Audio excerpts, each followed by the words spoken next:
person, Bhagavan. And access to Bhagavan is Sharanagati. And Bhagavan is Narayana. Here in this case of Ramayana, manifest as Ramachandra. He writes that these two processes of cultivation of knowledge and fruitive activity, they're not the essence of the Vedas. They don't give access to the personality of Godhead. They're not primary, they're secondary. He uses the term, we're not so accustomed to, upaya. Means like a path. So you know this verse from Rupa Goswami's teachings. Anyavilasha Shunyam Jnana Karma Dhyanavritam. Same Govindaraj writes. Anukulyena Krishna Anushilanam. So Govindaraj says these two verses is expressing that one. Well, he didn't. Rupa Goswami is writing in Gaudiya terms, Lord Chaitanya's terms, and he's writing in terms of Ramayana and these mantras at initiation. Sharanagati, and his statement is very elaborate, is the whole of Ramayana is Sharanagati, and is explaining, detailing, exhibiting the features of Sharanagati and these two mantras.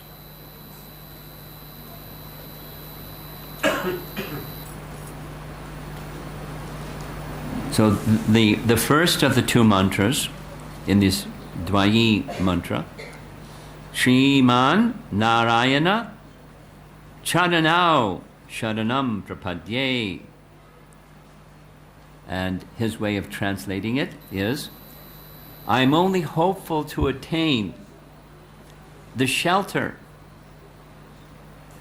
of the divine feet of Narayana, just like Sri Devi, who never leaves the lotus feet of Narayana even for a second. So this is Rupa Goswami's writing is very similar. Ashabhanda, you know from Nectar Devotion. Great hope. Hope against hope. I'm unqualified, expressions of humility, but there's one thing that gives me courage and inspiration. I have great hope to attain shelter of Krishna.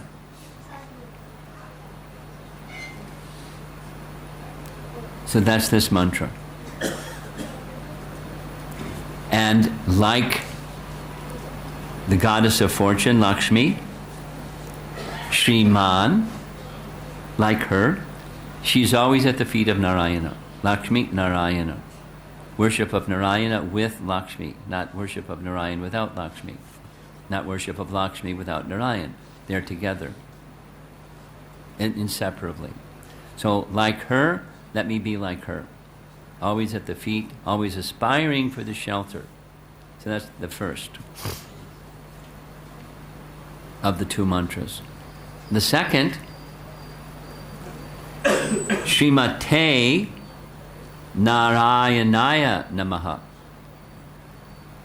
Srimate is the vocative of Srimati, and Srimati means Sita.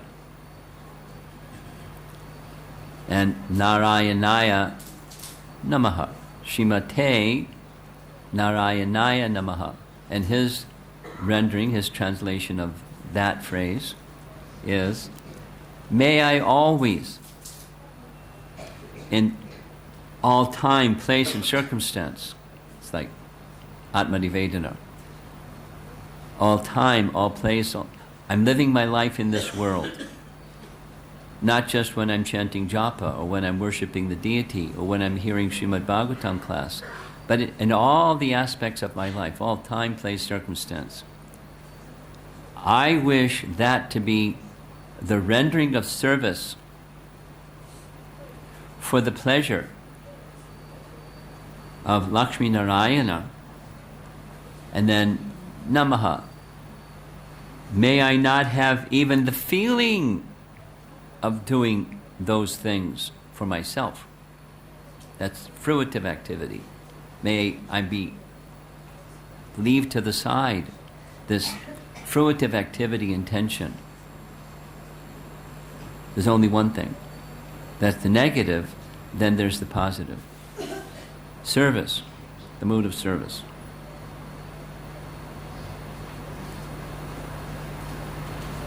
So these two parts, shelter and service, with embellishments. So he then proceeds to go through these two mantras and say how Ramayana is an elaborate expansion of these two mantras that are received at the time of initiation. And his explanation goes like this. The second of the two mantras, that's Srimate Narayanaya Namaha, is everything from the very, very beginning of Ramayana up until this Sarga 31 in Kanda. And then he explains that Srimate is found in the Balakanda. Srimate, we heard when we were in Ayodhya, the marriage of Sita to Ram. So Srimate is signified by that event. Sita and Ram are united in marriage. Swakiya, relationship with the boundary of the bondage of marriage, they're married. And then Narayana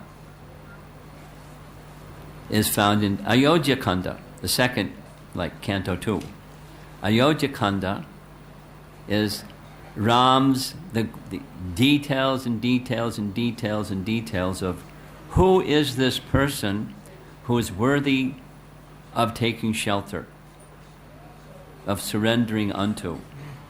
Because this mantra is about taking shelter. So, shelter of whom? There are unlimited qualities and characteristics. Some of them are identified, we discussed it. There are 6 primary characteristics of one who is worthy of taking shelter. And Govindaraj says these characteristics of Ram, Narayana, are found in the Ayodhya Kanda section. And then he lists some of those characteristics that are found there. And we discussed them. Saubhalya. Saubhalya means he's easily approachable. Ishvara, he's the Lord, he's the master, he's the controller of everyone and everything. Sulabha, he's easy to attain, Sulabha, for those souls who are Paramatma Ashrita. Ashrita, they've taken shelter of Paramatma. The devotees can easily approach him. And for others, Durlabha, Kaikeyi and Mantra, they can't achieve him. They see him and they don't see him.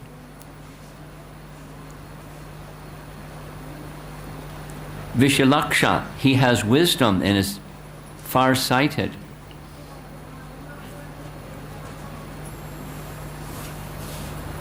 Saushilya, he has good character.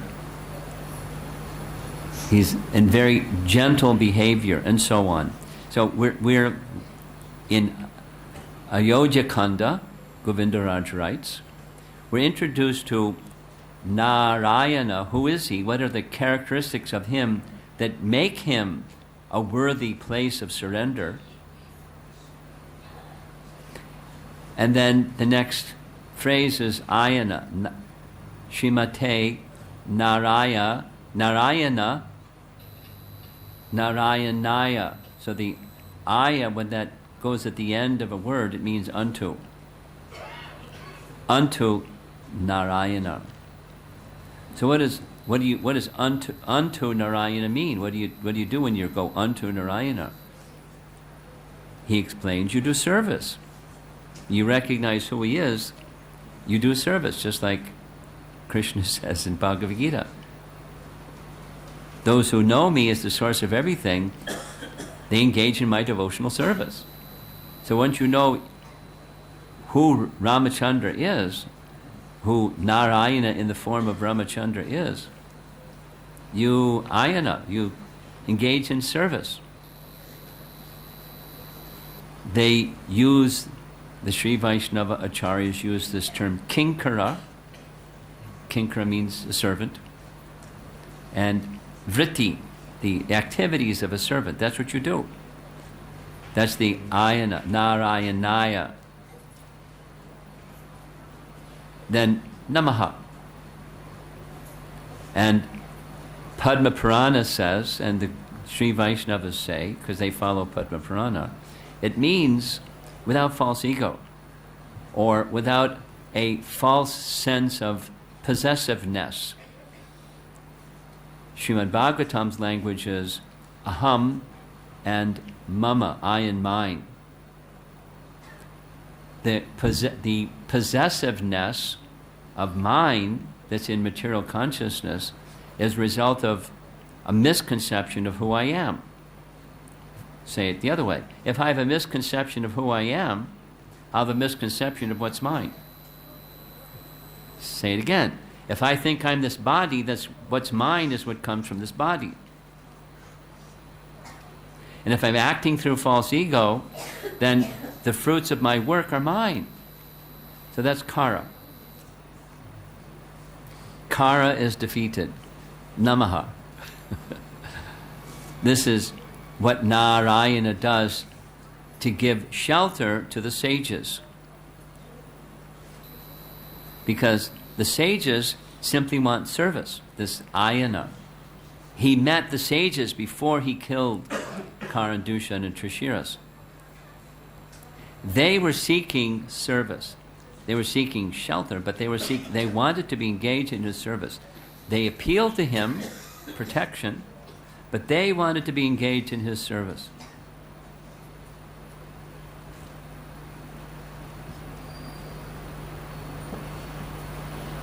Namaha. Kara is killed. That's Sarga 30.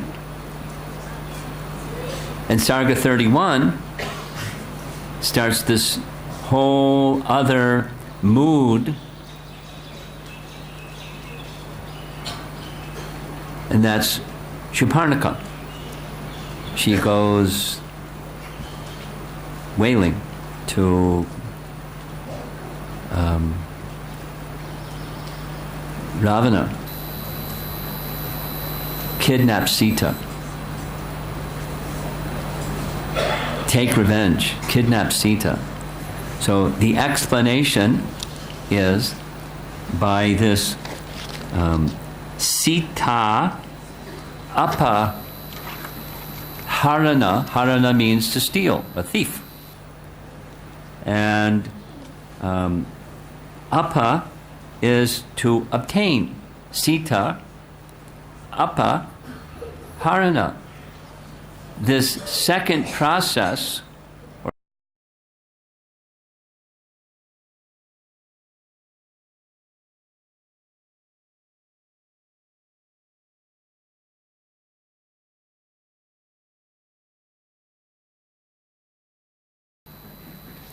Shuparnika is instrumental.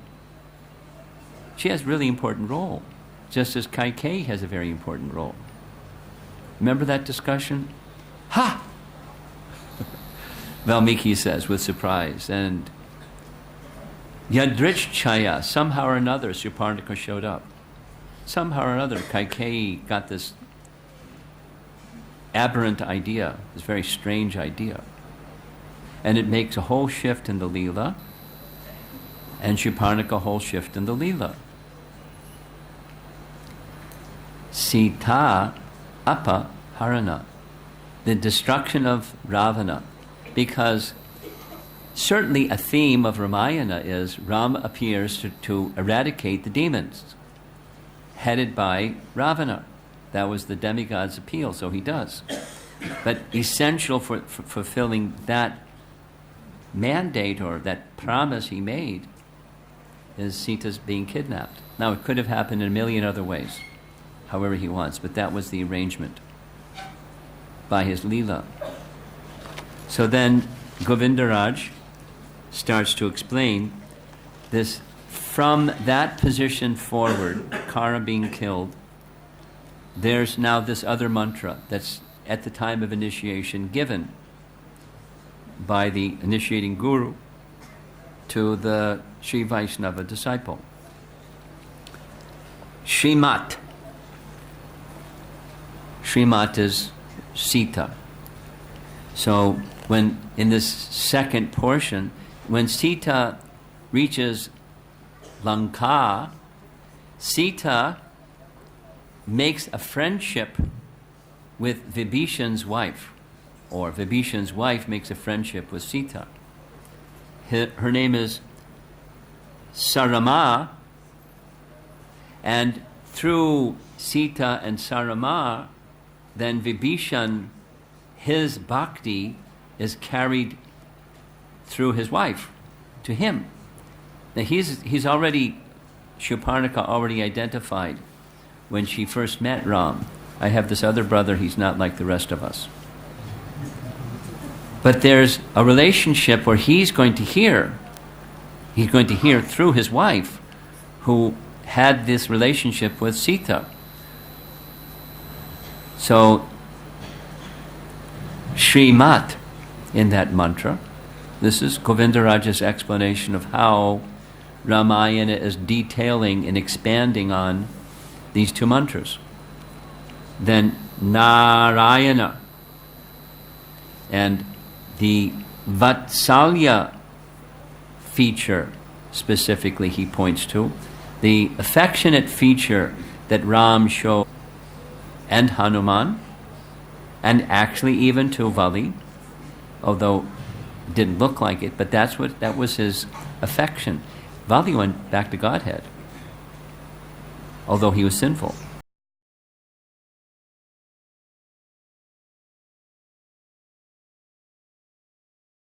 So, Sri Mat Narayana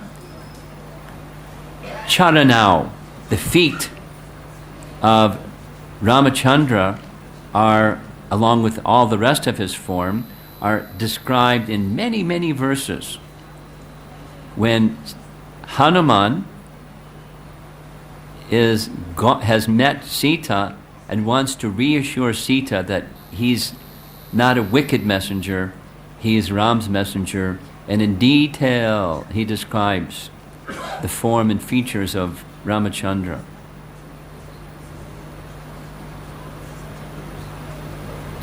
Then Prapadye. Prapadye. That means to take shelter, surrender. So that's found when Vibhishan leaves the company of Ravana and seeks shelter in the service of Ram. And Ram accepts, because that's the kind of person Ram is. Someone takes shelter of him, he accepts them. And Sharanam is the following, the final section of Ramayana, the Uttara Kanda, when Agastya is describing over and over and over and over and over different episodes of persons who take shelter of Ram, receive the benefit of shelter of Ram. So now, going back to the starting point, Ramayana, according to Govindaraj, is an expansion of these two initiation mantras, Dvayi mantra. And the other two are also less detailed specifically, but that's what he writes about. And the emphasis Govindaraj makes, and the commentators from the Sri Sampradaya make on Ramayana is the essence, not only the essence of Ramayana, but the essence of spiritual life, is Sharanagati. Sharanagati is the means of connecting with Bhagavan. One should know what that process is. One should have faith in the process, and one should live one's life accordingly. That's his summary conclusion.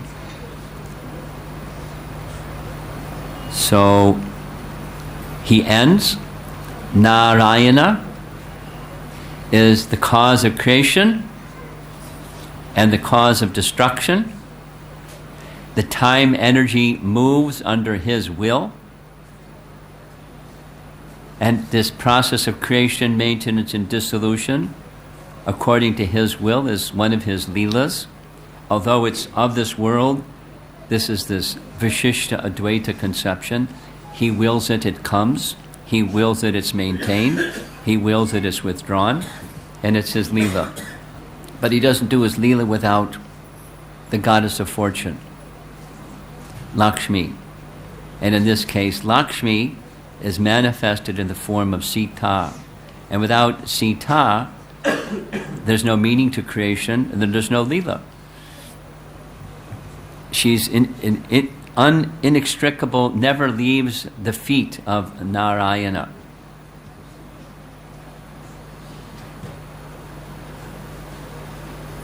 And how to attain Narayana? Through the mercy of Sita. And Narayana, or Ramachandra, makes arrangements, so many arrangements, which we've been hearing, in order to bring that about through envoys and through those who are gurus representing him and giving his teachings and explaining him and so forth. So he concludes, let me take full shelter and offer my life in service to Lakshmi Narayana. Or he says, the life air of Janaki, Janaki Pran, the life air of Janaki. Who is? Ramachandra.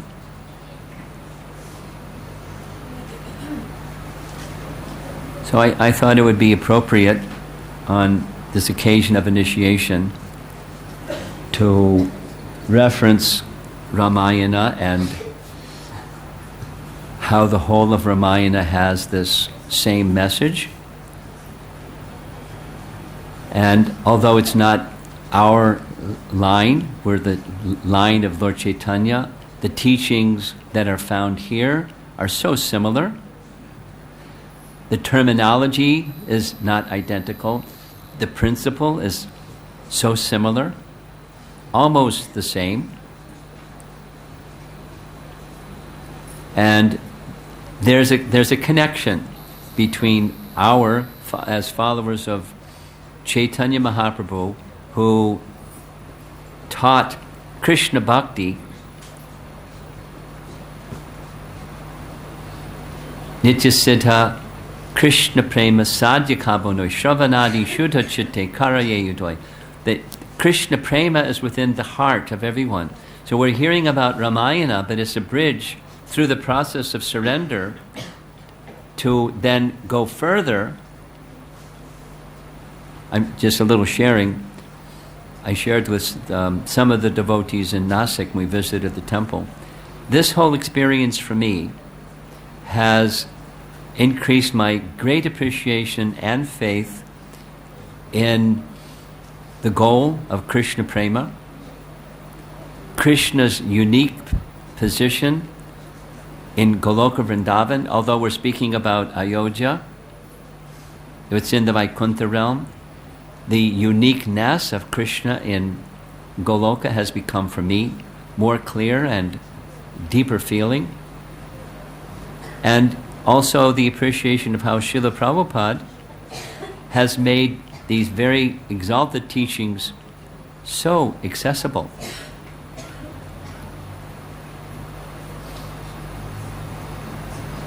Sometimes they're fruit vendors. And sometimes fruit vendors have a little machine They put the cut up fruit in the machine and turn it on high speed, a blender, and you get a smoothie. And the smoothie is so digestible. It's the fruit, but it's smooth and so easy to digest. The digestive system can easily handle. And that's what Prabhupada has done. He's taken these very elaborate teachings and made them so like baby food.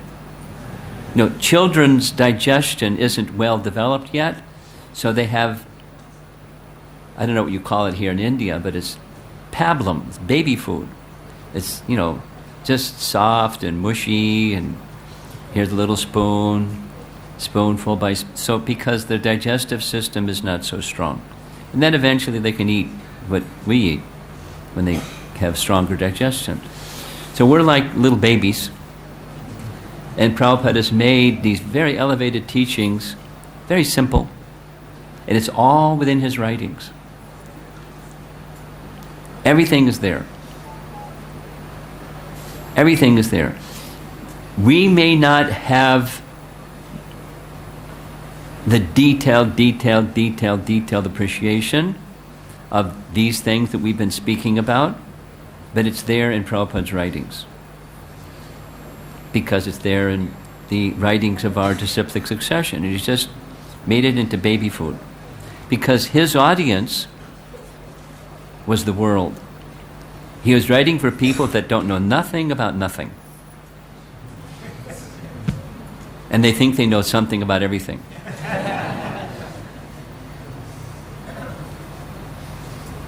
That was his audience. So he made it so simple. This is a select audience out of all the living entities that are populating the Earth planet.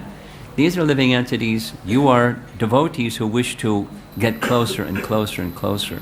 So some of those details have been narrated.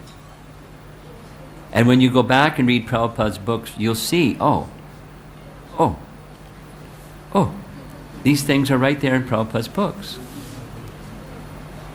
And then when you share them with new people, you just explain what's in Prabhupada's books. So I've been trying to be sensitive to the fact that we do have some new people here, and they don't know all these details. And it's like, over their head, all the details. The names and the concepts, and gosh, very challenging. I've been trying to go slowly, and the question-answer session specifically to help. And one of the things that Prabhupada explained when he first published Nectar of Devotion, he said, if you don't at first understand, go back and read it again.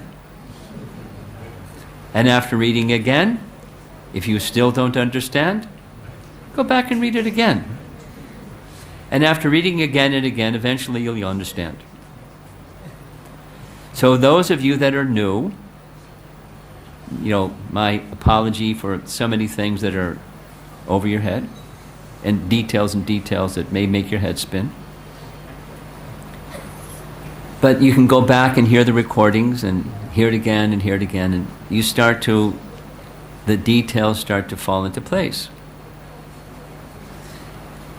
Now, the essence is taking shelter and engaged in the mood of service to Bhagavan, the personality of Godhead. These narrations have the potency to help us go forward in that journey. Just hearing the narrations. If you don't understand everything, that's okay. The narrations have that potency.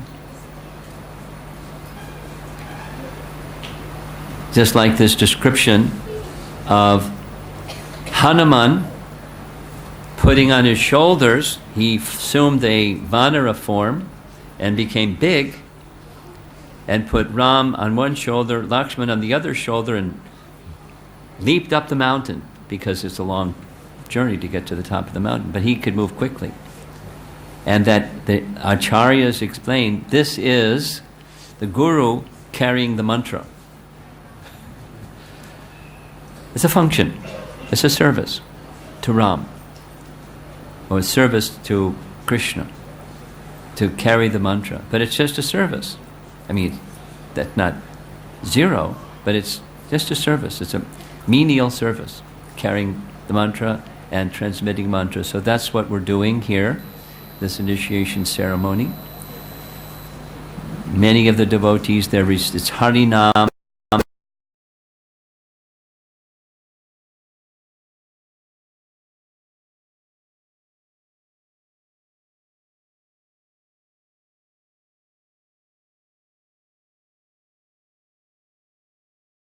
It's submission and receiving.